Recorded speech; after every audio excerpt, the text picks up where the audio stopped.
Sasquatch, Bigfoot, the abominable snowman. The Yeti has many names. While many deny their existence, the specter of these creatures, perhaps the lost descendants of Neanderthals, living at the margins of civilization, haunts us to this day. Dr. Rufus Credence, a Yeti biologist from Patterson Community College, has new evidence suggesting the existence of a southern race of Yeti. 40,000 years ago, the Earth was coming out of an ice age into a warmer period, and Neanderthals found themselves up against a substantial pressure from a new species, Homo sapiens. And that's why I believe we find Yeti and Bigfoot only in cold regions and the high reaches of, for example, the Himalayas and Siberia and the mountains of the Pacific Northwest. So we asked ourselves, where else might we find Yeti? And that brought us on our search here, to Antarctica.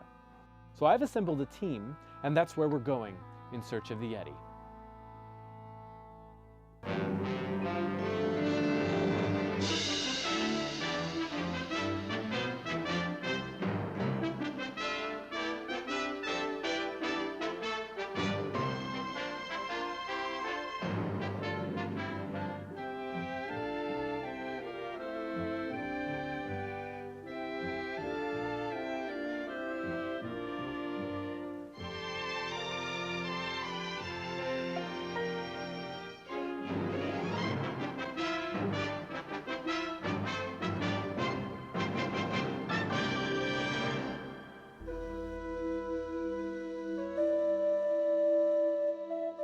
Here we are, we're in Antarctica, and I can feel them out there, the Yeti. They've been running from us for essentially 70,000 years, so I'd really like to change the tenor of our interactions between our two species, and I'd look to a way forward for us to interact as brother species, really. And I think I've got just the team to do it. I invented this. It's a remote sensing camera, or we like to call it an RSC, or a RISC. It's a motion-activated camera. So we're placing them in different locations on the continent where we think Yetis frequent. The sensor is triggered and it takes a picture, and the picture is then encoded and transmits to the satellite. The satellite then beams it to a server, and basically the server sends an email straight to Dr. You've got mail. And it's all done in real time. With the RISC, we're actually hoping to capture some of the first clear images of Yeti in Antarctica. And the other project that I've been working on is we've developed these Yeti snacks where we're placing microchips in them, and they're saliva activated. So once a Yeti eats these, we'll be able to get a signal from the Yeti belly, and we'll track their migratory patterns all over the continent. Fecal matter. I'm a scotologist, and from fecal matter you can find out all kinds of things about an animal: diet, behavior, parasitic fauna, territory, home range usage. That's what scotologists look for. Specifically here, I've been invited to join Dr. Credence's team, who's, as you know, looking for the Yeti, which nobody has ever seen or touched or really studied, let alone their scat. It doesn't need to be a large sample the way that DNA fingerprinting works now. I can have the smallest sample of Yeti poo and find out a plethora of things about the way they live. So any scat will do. And I'm here to do Yeti in the curriculum. Educational outreach for middle school children. I'm very, very excited. We have 9 thematic units to incorporate geography, math, writing. It's just fabulous. People have used penguins and seals, but the Yeti move and they really go across the continent, so we can do lots more with it. We're using webcasts, internet, blogs, so the kids can ask Rufus questions. It's just fantastic.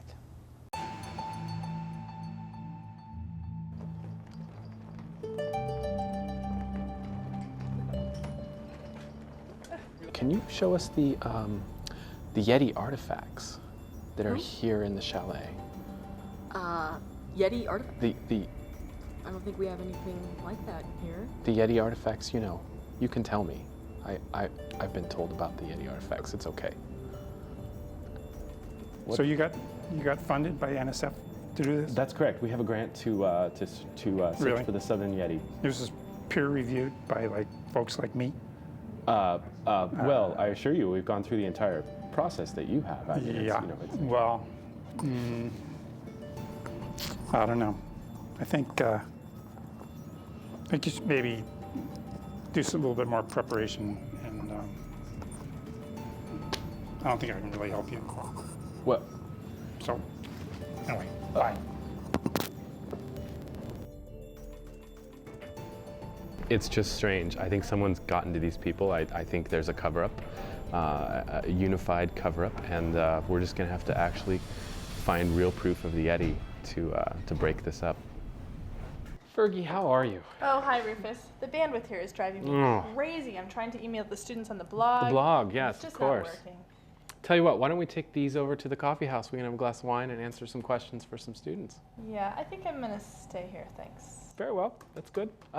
Tomorrow's our first day in the field. Make sure we'll get a good night's rest. I'll let you do that, and we'll see you in the morning. Yeah, thanks.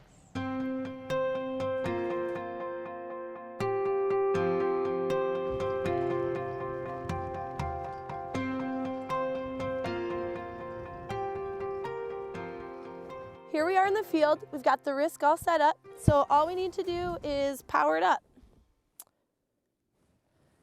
So we've got the Yeti snack receiver out here, the Yes Sir, the YSR, and we're gonna see if we can pick up some signals. I've got my Yeti snacks with the microchips in place. Oh my gosh, we're getting a signal. Fuentes, get the camera. Come on.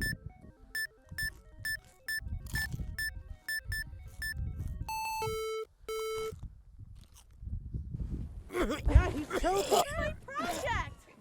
Big Rufus. Yeah. You idiot.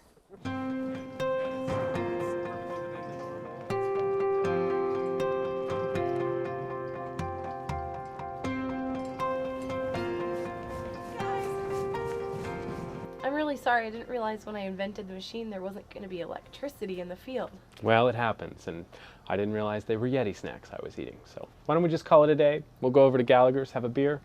You and I'll get a chance to know each other a little better. I'll tell you about the infamous Yeti phallus of Deng Bo Che. It's really an extraordinary story. Okay.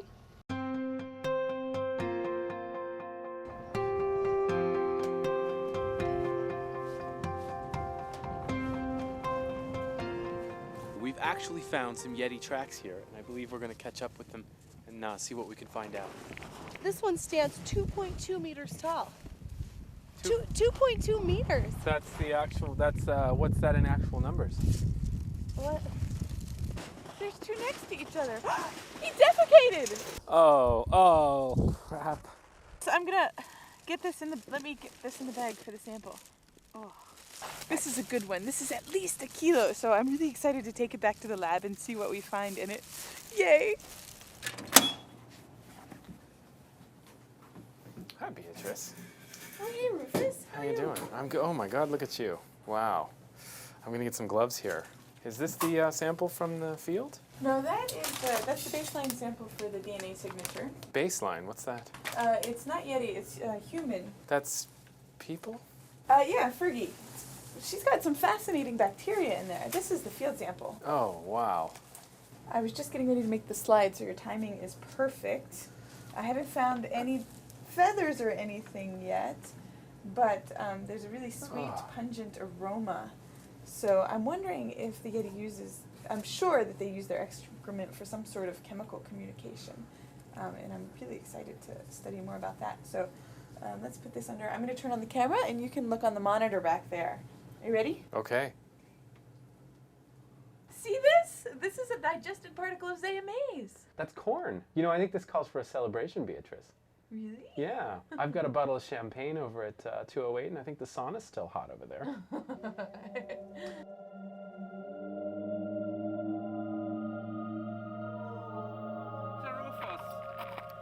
The first visitors to Antarctica saw it as a vacant continent, but through the ages, tales of the Yeti survive. I had a shadow of something big just obscuring one wall of the tent. I was extremely scared. But nevertheless, I jumped out of my sleeping bag and just looked outside. And what I've seen was just horrendous. This very hairy creature 5 times bigger than us, looking at me, just like you are looking at me now with eyes wide open. Oh, yeah. Remarkable. It was remarkable.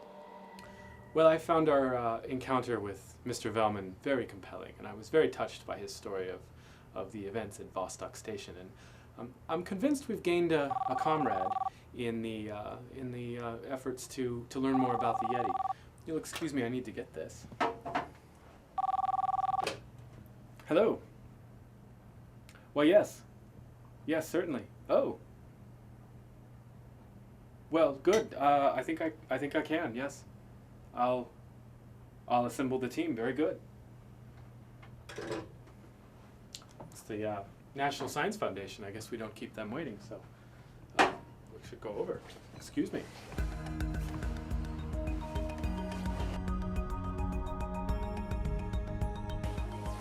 Hi, Joe. How you doing? Rufus, don't even bother taking your stuff up.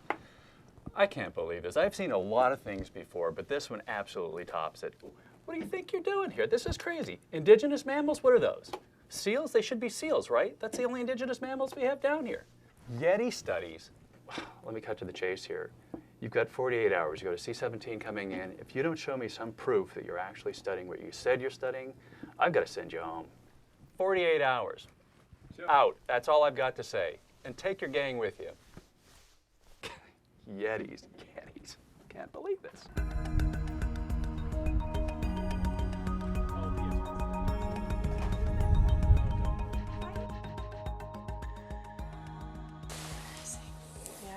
I hate being yelled at.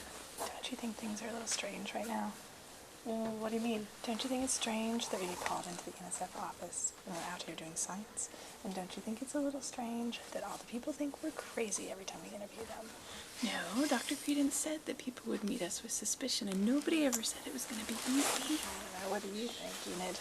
Well, no, come on, Fergie. He did have me make these. What the hell is this thing? Hang on. There could be an explanation. There could be a perfectly good reason, Enid. I wouldn't kiss him if I didn't trust him. What? You gotta be kidding me! I assure you, there is a logical explanation for all of this. I could just have a moment to, no, listen, just, if I could talk to you each. Oh my God. It's a Yeti. Fuentes, get the camera. It's a Yeti, let's go after it. Come with me, I think it's definitely, I think it's a juvenile, and if we come now, we can see it. I think we have one here, an actual Yeti sighting. And it's definitely in its winter plumage, the winter coloration, the white, and I think it came this direction if we come over here. Oh my goodness! Oh God, no!